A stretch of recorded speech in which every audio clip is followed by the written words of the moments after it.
weather outside is not that cold, and if you take my hand, I'll walk with you to Georgia. There you go. I'm gonna try and make you laugh. Oh, dear God. Are you wearing your grills? No, I don't actually have those. Oh, I thought you had grills.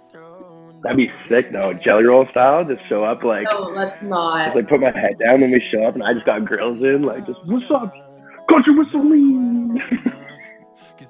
Anyways, welcome to Country with Celine, everyone. I'm your host, Celine Schmarky, and joining me today is Spencer Burns. Seen 7-3-6-5s come with the wind and blow away. I've seen summers turn to winter, but my heart still hurts the same. Yeah, since the day her 98 rolled out with four of them up underneath. Seeing the same kind of good year since she left, for few and in between. Spencer, how are you doing today? I can't see that I'm dancing. And people on YouTube can though. People on YouTube. Everyone needs to know like how tight we are and how far we go back and how ridiculous the next like 30 minutes is going to actually be, and how long we were talking before we pressed the record that we had to do a completely other meeting because we were like, oh crap, we're gonna get cut off. I'm crying. I have tears. I actually have tears. Okay. We had to debrief everything because it's been a while since we've seen each other. Trader moving all the way to BC, West Coast, Best Coast, am I right? West Coast, Best Coast. Yes, it is. Although right now in Vancouver, the weather is ass. So it's not a lot better in Nashville. Yes, it's a lot better. And that's where you are right now. So how's it being? It is where I am. I mean, like, dude, like you never want to go home. Like I could go out of this house right now and throw a rock, and that's like 90% chance that I'll hit someone that's in the music industry. Like, it's just like, you're so much more productive, and like, God knows that the weather is just terrible back home. It's like, you just never want to leave. No, you're absolutely correct. Yeah, in Nashville, everywhere you go, you're always going to bump into someone. At least 1 in 5 people, 1 in 3 people, actually, take that back. Someone is in the music industry, whether they are an artist or they work on the media side, production, whatever it is, someone is involved with that. But that's how we all love going there. You meet people. Red Door, let's go. Yeah, I think the pressure, like as an artist, like there's so many faces that you need to know, and dude, it's hilarious. So like we all know, like big fans of Ben Chase. Shout out Ben Chase. I'm staying with Ben right now, and like we'll be at Red Door, we'll be at Live Oak or whatever, and Ben will just look at me and be like, dude, like, you know who that is?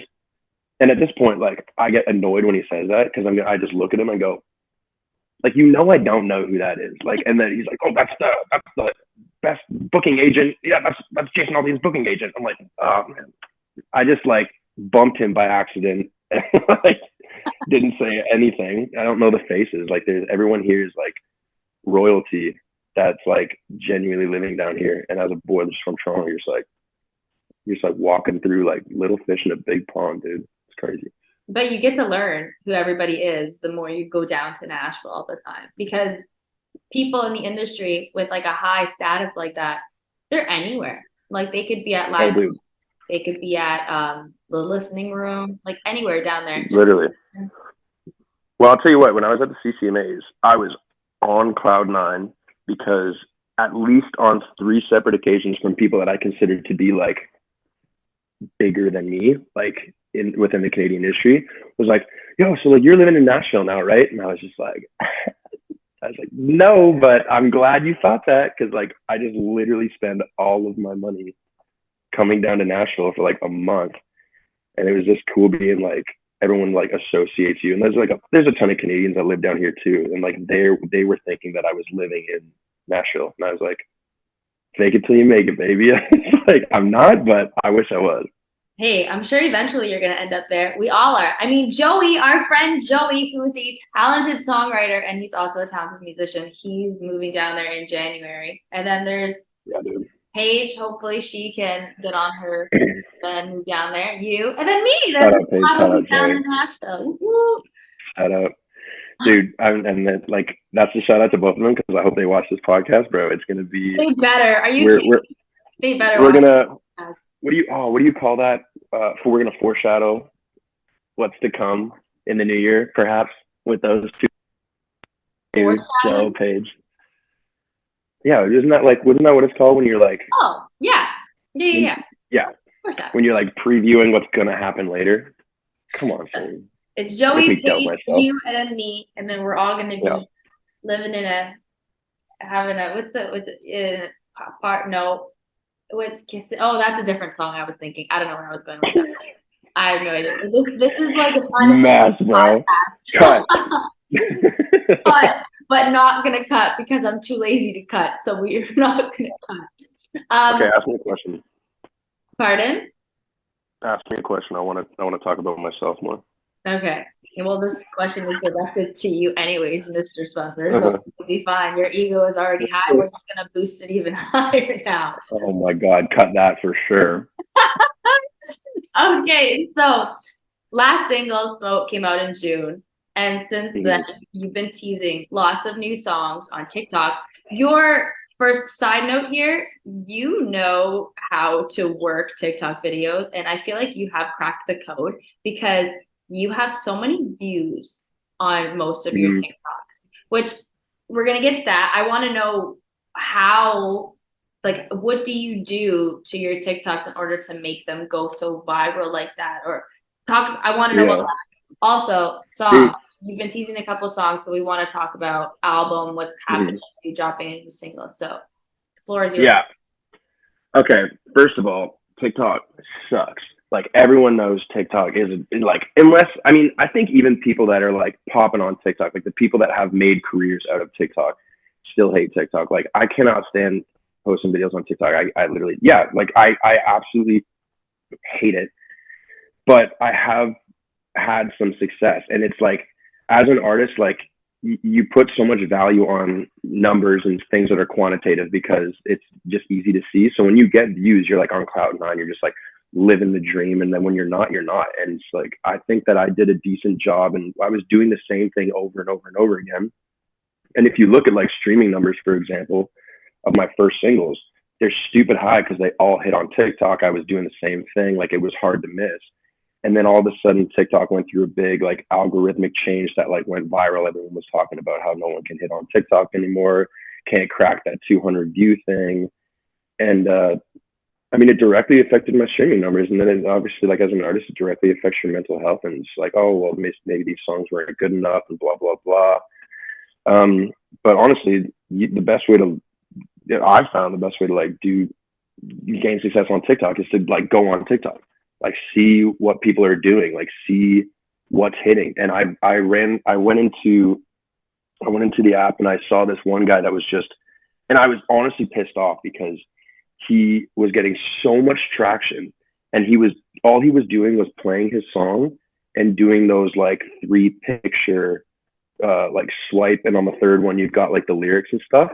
And he was doing that, like, and I did not crack that code because like he was doing that and it was hitting. I was like, you telling me like I could just be doing that? So that's exactly what I did. And I like, that kind of goes into the teasing thing.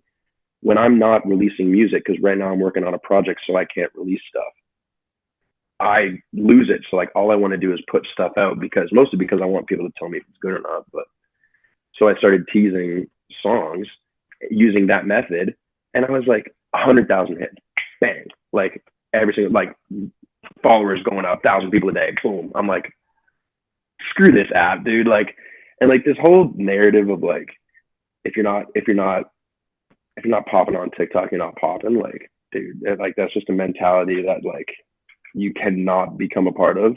So like I try not to put as much value on social media as I was before, but I mean, judging by my streaming numbers, it definitely helps for sure. I just wish it didn't. I've never heard that before though. If you're not popping on TikTok, you're not popping. You know who said that? And it's just it was a video that I'll never forget.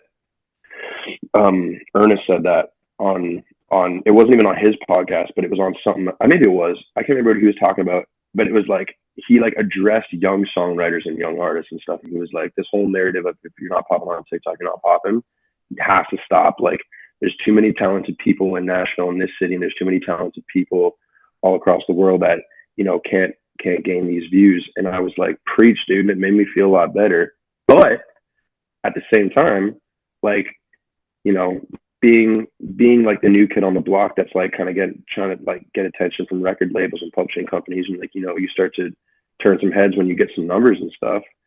And, you know, they want to know what your streaming numbers are, how many followers you have, how many streams have you amassed in this thing. Like when I was pitching songs to Spotify to get playlisted just on my own, like I included every single time in the pitch if the song went viral on TikTok. And every time I said that the song went viral on TikTok, I got playlisted. And the more views that I said in the pitch, the better the playlist I got. That's wild. I can see that happening nowadays, but it's so crazy because like you were saying, there's so many talented people that just haven't kind of cracked that code on TikTok because it's time consuming and a half. And majority of artists, you guys have full-time jobs, unless you're making like crazy amount of money.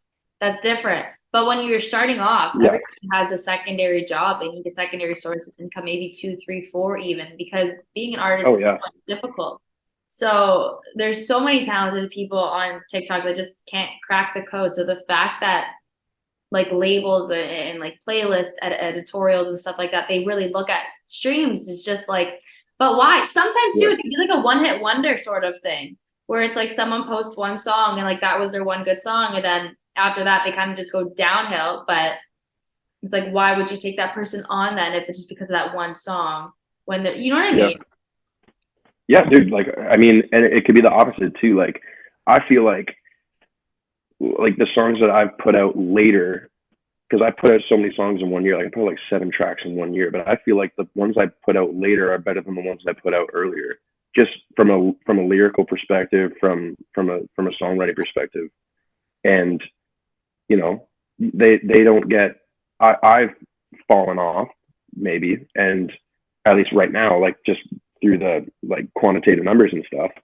But like whenever I'm at a round, I'm not friggin' playing "Wanting You." Like that song's got like over 600,000 hits, and it went viral on TikTok like that. But you won't catch me playing that at a round. I've almost like I keep it in the show because people know the words and stuff. But like I'm gonna play like the ballad, or I'm gonna play like Wishes, something that like I genuinely took the time lyrically, not just like this young kid that was like itching to put out a song. And you know, not that I don't love Wanting You, like it's a fun little bopping tune, you know, if you don't want to, if you like just got the windows down and stuff like that. But like, yeah, it's just interesting to see like how much of a pull social media really does have. And like you mentioned money too, like we ain't making no money unless you're getting put on radio, which is difficult enough. And dude, like that song I put out in June, like we're all friends here. Like let's we're gonna cut the BS and we're gonna like talk about what actually happened with that release for whoever cares that's gonna listen to this podcast. Dude, like I didn't want to put out Smoke. You did it. So then what happened? No. Why did you put that song out? I put that song out and I'll never do it again because I was chasing radio. I was 100% chasing radio.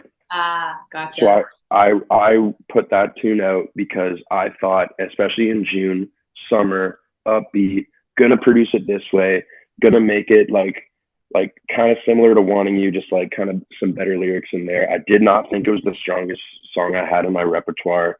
I wrote it like a year and a half or maybe a year before I put it out. And like, I thought I had better tunes, but I was like, your boy's broke, man. Like, and like Sirius XM pays a lot of money. And I learned, I think with that single, and it didn't even get added to radio, or it hasn't yet. It might still, but my hopes are not very high. Like you learn a lesson as an artist and you're just like, dude, like I cannot chase radio with singles. Like I want to put out what I want and not what people are putting out. And I'm not going to produce a song the way that I think people will enjoy it in Canada. Like, and like, that's kind of what we were talking about earlier. Like I'm trying to put out that remix of a song that actually did pretty well, but like do it hip hop style, because that's the way the demo was. Like I did a demo and it was straight hip hop. Like there's not a single real drum on it. Like the dude that I work with, shout out Adam Daly, like in Toronto, like he's a hip hop artist, right? So like when he's engineering and producing my demos, they're straight hip hop. And then if I want to make them country, shout out Sean Moore. I go to him and we switch it up and try and make it country-ish. And it's like, dude, it's like, screw it. I'm just going to keep it hip hop from now on and do what I want. Cause like, if radio's broken like that, not to say that they have to add me to be broken, but there's enough going on at radio right now that we can talk about. But, so there's a lot. I feel like it's just not worth chasing, bro. Like you gotta be true to yourself as an artist. And like, I mean, I'm still new, but I feel like there still might be some people that, are even newer than me that need to hear that. Like, do not chase radio. Don't like be poor, grind. Like, don't chase money. Like, just put shit out. And if you like it, like, people are going to like it. You know what I mean? You have to be authentic to yourself and put out stuff that you really like and not just towards like, oh, the radio is going to like this. Let me just put this out, even though you're not a huge fan of it. You can't get that way of thinking. But there's a lot of new songs that you have been teasing, and you like these songs, correct? Dude, I like these tunes. I do very much like these tunes. Yeah. Okay, so there's actually quite a bit. So let's talk album. What's going on? Are you in? Because you said project not too long ago. So yeah, what exactly is that looking like? How many, like, debut album? How many songs? When? An idea? What sort of genre? Because I know you were mentioning too that you do like hip hop, and you're an artist where you can do both. You have the voice and the production from like your songs. You can hear that, like, you can incorporate and put it into a hip hop mix or like a country mix or etc. like that. But so tell me, what's going on with that? Let's hear it. I mean, so what's kind of low key right now is like I am doing a project, but it's like a smaller, it's kind of like an EP project. I don't know how it's going to get released just yet. I haven't really decided that, but there are songs that are said and done, and they're like really good tunes, like songs that I've written by myself, songs that I've written with guys in Nashville. Like, these are songs that I genuinely like do believe in. I have thought about doing an album. It's a lot of money, obviously, without a label back. So if the project doesn't get, picked up by anything or anybody, then I'll probably put them out independently. That'll probably be in the new year. I mean, I'm gonna try and drop one before the Christmas season hits, but like once you hit December, like you can't even drop a tune. Everyone's listening to Michael Bublé and Justin Bieber and Mariah Carey, so it's like there's no point putting out friggin' a hip hop country song around that time. Or if you just do like a Christmas one, I mean, you could do like what? You could. That would work. What would be the one? What would be the tune? Hip hop country Santa Baby? Like like what would it be? I'm trying to think. Hold on. I mean, Santa Baby wouldn't be bad now that I think. Or you could do what's that song that just got canceled not too long ago? The Baby It's Cold Outside. That one? See, you can maybe see. Or like Santa Claus is Coming to Town. I feel like that one you could really like even make into like a rap, like Santa Claus is coming to town. Santa. You want to come in for it or what? That's 5% right there, dude. You just make some money on that. Hey, you know That's what? Great. Side note, no one knows. I think you might know about this. I feel like we've spoken about this before, but people listening definitely don't know about this. So that little segment that I just said, that little Santa Claus is, that was horrible. But I will say that I did have a rap career not too long ago where I used to write raps about guys that pissed me the fuck off, and perfect raps, and I still remember them. They're in my brain. Like, they're literally in my brain. So that being said, Spencer, if you want me to co-write on a rap song, by all means, I'm there. You want my bars, Celine raps. You want my bars in there. Yeah. Like, where's the catalog? Like, where do I find that? Like, is it like in the diary or what? On my old in the laptop, journal beside the bed. On my old laptop, I think I had like 25, 30 songs. But like I did these all within the span of like a year. Like, I kind of did it like when I was doing anything, I'd be like, I'll just write a rap song. And my mic that I usually use for like my Country with Celine podcast, obviously I don't have it with me right now, but I purposely bought that microphone to record my raps. That's why I have that microphone. So my Not on the video right now. I'm in shock. No, first of all, you definitely did not tell me this. I cannot believe. And like you say you like 25 tunes. Like, are they all about different guys, or is it like there's like really rep? so a couple. Why is this turning into an interview about me now?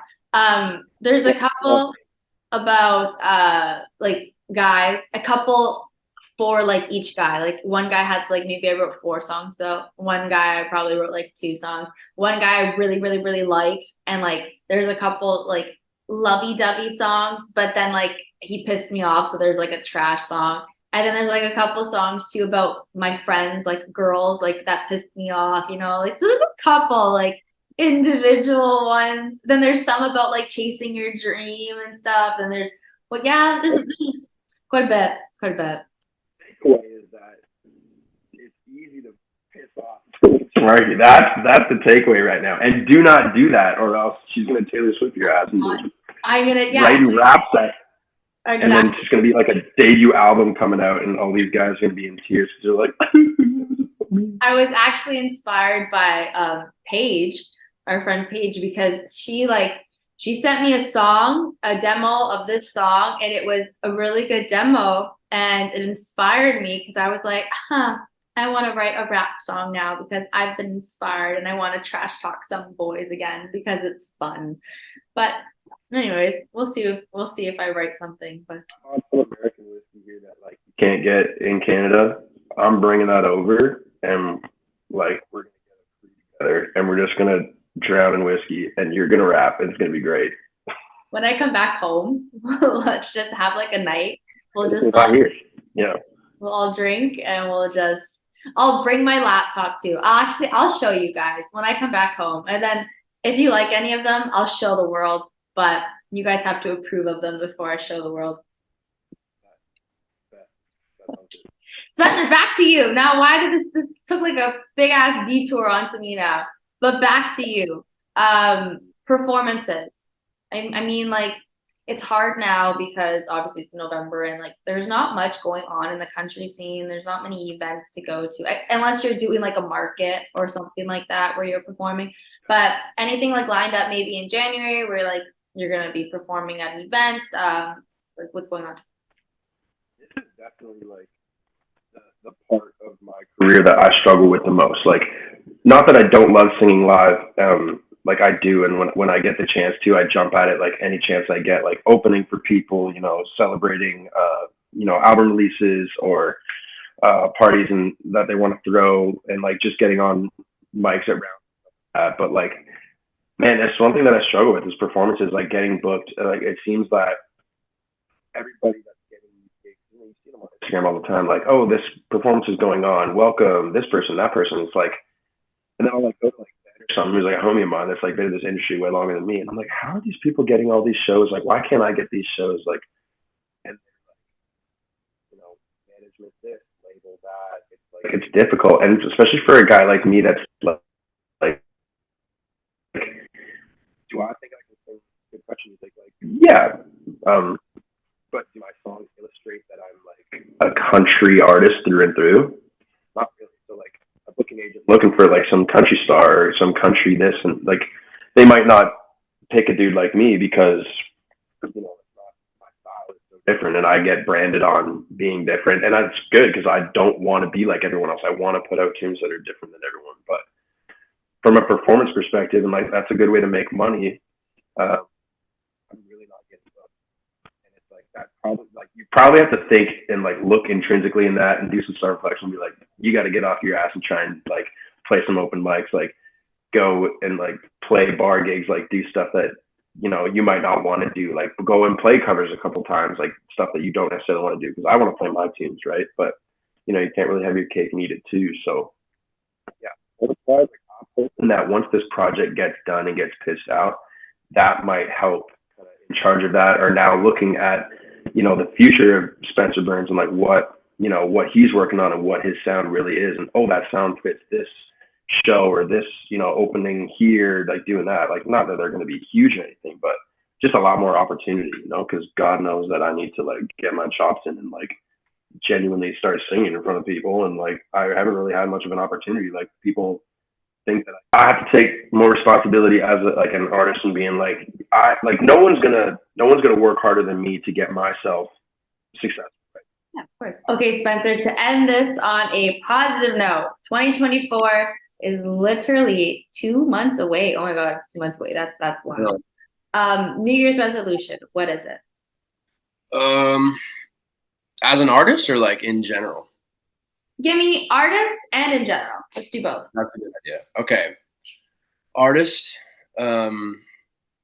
branding for one. That was one piece of advice that I got that was like genuinely good piece of advice, was like, I need to figure out exactly who I want to be and how I want to portray myself to fans. Like, and then honing in on a brand that I'm comfortable with, that, you know, is true to myself, that I think will appeal to other people. That and I think like one thing that I was talking about being in Nashville, like this time around, and talking to guys that have been in the industry a lot longer than me, that are much more business savvy than I am, is genuinely trying to make a connection with people that have displayed that they are a fan of your music and take in what they have to say. Cause like, dude, there's a lot of times when I'm like, someone will be like, dude, you're like, I love the tune. Like, it's such a good tune. But unless it came from friggin' Universal Canada, I'm like, thanks. I'm like, I don't really take it in. I think that's something that I need to start doing more, and like accepting, you know, that people actually do like what I'm putting out, and that, you know, I'm doing something right, and then creating some sort of relationship with them, whether it be like, you know, at a show, like going into the crowd, shaking hands, taking pictures, you know, replying to comments on TikTok, you know, DMing people, thank you for posting me in your story on this guy, like just creating those types of relationships. Because I think like that's what's going to create a fan base that will genuinely support you, rather than just people that are, you know, stream your song once on Instagram because they heard it on New Music Friday. You know what I mean? I know exactly what you mean. For me, dude, probably drink less, man. I gotta make like a drinking plan, dude. So when I was like, so before I did music, you know this, I was a trainer, and I was on a grind, dude. For a skinny boy, I was fit, like I was loving it. And then, you know, music hit, and like, you know, things take a backseat because you're always, you know, stressed about music, or you're making music. I've also painted a picture that like the music industry is like super hard and so negative. It's really not. Like I just tried to be like as honest as possible, like with exactly how I'm feeling like in this moment right now on this podcast. You did a good job at it, so don't beat yourself up for it. I mean, dude, like, but yeah, like you start to, you know, every social event, like we go to CC Me's, it's like, let's get a drink, or you do this, let's get a drink. Oh, let's go to Red Door. Oh, we might as well have a drink. It's like, well, and then you start like just drinking for no reason. Like you really don't need to be having a drink at that point.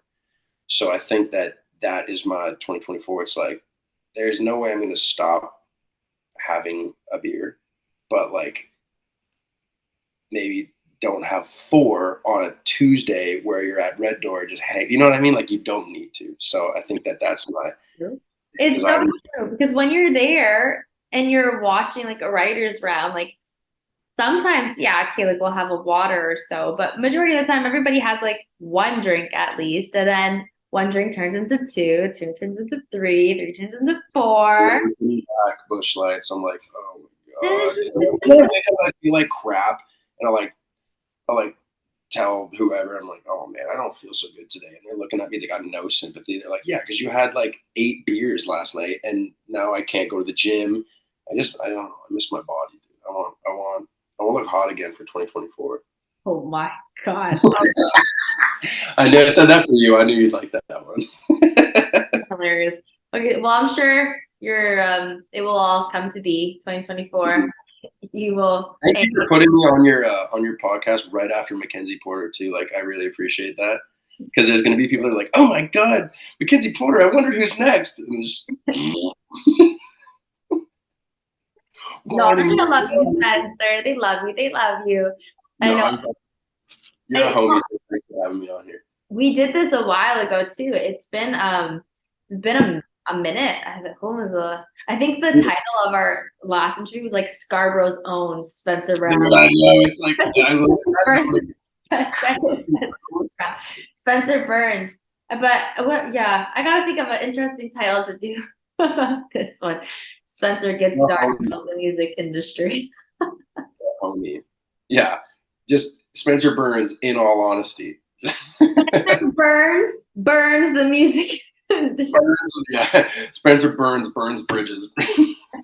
But we're not burning no bridges. We like honesty. And people appreciate that. The more authentic, the more honest you are, people gravitate a lot like towards that rather than you being fake about certain things and saying like, oh, this industry is all like dandelions and sunflowers and blah blah blah. It's like, no, there is that, but there's also lots of hard work and stuff that goes on behind the scenes that nobody really knows.